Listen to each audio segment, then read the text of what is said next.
ISI के आतंकियों की तलाश हो रही है। कई एजेंसियों ने मिलकर आज सेंट्रल दिल्ली में छापे मारे। तीनों आतंकियों पर 3 लाख के इनाम का ऐलान किया गया। तीनों पुणे आईएसआईएस केस में वांटेड है। पहली बार इनके दिल्ली कनेक्शन का पता चला है।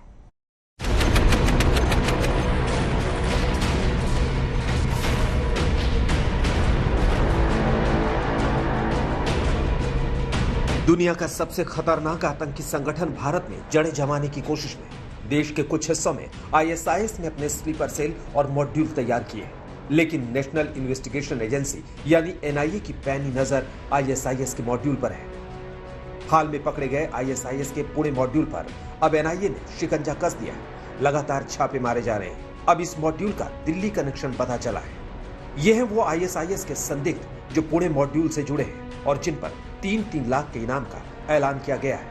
मोहम्मद शहनवाज आलम उर्फ शैफी उजम्मा उर्फ अब्दुल्ला पर 3 लाख के इनाम का ऐलान किया गया है। इसी तरह रिजवान अब्दुल हाजी अली और अब्दुल्ला फयाज शेख पर भी 3-3 लाख के इनाम का ऐलान किया गया है। NIA, Pune police, Maharashtra ATS और दिल्ली पुलिस के स्पेशल सेल 3 ऐसे लोगों की तलाश में है जो कहा जा रहा है आईसीएस मॉड्यूल से जुड़े हुए हैं। ये बताना बहुत जरूरी है कि इन तीनों में से एक, जिसका नाम शहनवाज है, वो इसी साल जुलाई में पुणे पुलिस से बच के भाग चुका है और उसके बाद वो दिल्ली में आके रुका है। इसके अलावा जो 2 और है वो रिजवान है और अब्दुल फयाज। ये तीनों लोग बताए जा रहे हैं कि एक आईएसआईएस मॉड्यूल के तहत जुड़े हुए हैं और जो छानबीन चल रही है वो दिल्ली के इर्द गिर्द चल रही है। कुल 100 जगहों पे ऑलरेडी छापेमारी हो चुकी है और इससे कहा जा रहा है कि ये तीनों लोग टेलीग्राम के माध्यम से इस्लामिक स्टेट के साथ जुड़े और जिसके तहत उन लोगों को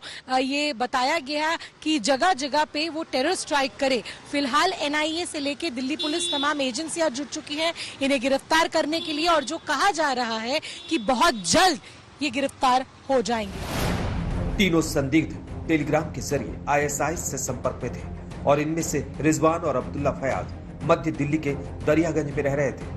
हम आपको आईएसआईएस के पुणे मॉड्यूल के बारे में बताते हैं। शहनवाज आलम को एमपी के यूसुफ खान और मोहम्मद यूनुस मोहम्मद याकूब साकी के साथ पुणे में वाहन चोरी की कोशिश के दौरान गिरफ्तार किया गया था। बाद में आलम पुलिस हिरासत से भाग गया। खान और साकी राजस्थान में कार से विस्फोटकों की बरामदगी से संबंधित मामले में एनआईए द्वारा मोस्ट वांटेड थे। यूसुफ खान और साकी मुंबई से भागे और पुणे में बस गए। खुद को ग्राफिक डिजाइनर बताकर आलम खान और साकी पुणे में छिपे थे। बाद में एटीएस में कुछ और संदिग्ध पकड़े। इनमें कादिर दस्तगीर, आईटी इंजीनियर एसएन काजी, मुंबई के आकिफ अतीक नाचर और ठाणे के जुल्फिकार अली थे। 8 अगस्त को ये मामला एनआईए को स्थानांतरित कर दिया गया, जिसने इसे पुणे आईएसआईएस मॉड्यूल मामला कहा। आईएसआईएस को लेकर हाल में कई ऐसे मामले पकड़े गए हैं जिसमें इस संगठन ने यहां जड़ें जमाने की कोशिश की है। इसका सबूत वो तमाम मामले हैं जिनमें कई राज्यों से आईएसआईएस मॉड्यूल पकड़े गए। अरविंद ओझा, आज तक। हाल के सालों में आईएसआईएस ने कई बार देश के कुछ राज्यों में अपने मॉड्यूल तैयार करने की कोशिश की। गरीब तबके के युवाओं को खास तौर पर टारगेट किया जा रहा है। अब तक 9 राज्यों में इसके अलग अलग मॉड्यूल का पता चल चुका है।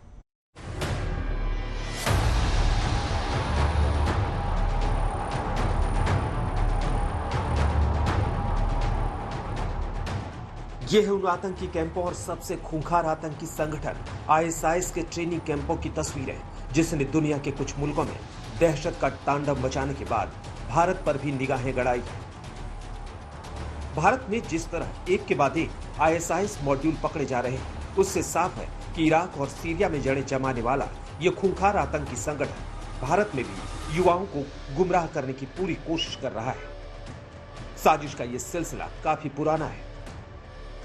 साल 2015 में भारत से 23 लोगों ने आईएसआईएस ज्वाइन कर लिया था। हालांकि उसी साल यूके से 760 लोगों ने और अमेरिका से 150 लोगों ने इस आतंकी संगठन का दामन थाम लिया था। अब तक कम से कम देश के 9 राज्यों में आईएसआईएस के मॉड्यूल पकड़े जा चुके हैं। भारत के नक्शे पर देखिए किन किन राज्यों में ऐसे मॉड्यूल पकड़े गए। तमिलनाडु, महाराष्ट्र, तेलंगाना, झारखंड, एमपी, केरल और राजस्थान में अब तक यहाँ के एंटी टेररिस्ट स्क्वाड ने इस खूंखार आतंकी संगठन के लिए काम कर रहे या फिर इससे जुड़े लोगों को गिरफ्तार किया है। अब ये भी जानिए कि कैसे आईएसआईएस अपने मॉड्यूल तैयार करता है। इस्लामिक स्टेट का मॉड्यूल 3 स्तर पर काम करता है। पहला स्तर अपने आतंकी तैयार करने का होता है। दूसरे स्तर पर गरीब युवाओं का ब्रेन वॉश करने के लिए वीडियो और अन्य मैसेज तैयार करने का होता है। तीसरे स्तर पर किसी आतंकी के पकड़ में आ जाने पर उसके लिए कानूनी लड़ाई लड़ने का होता है।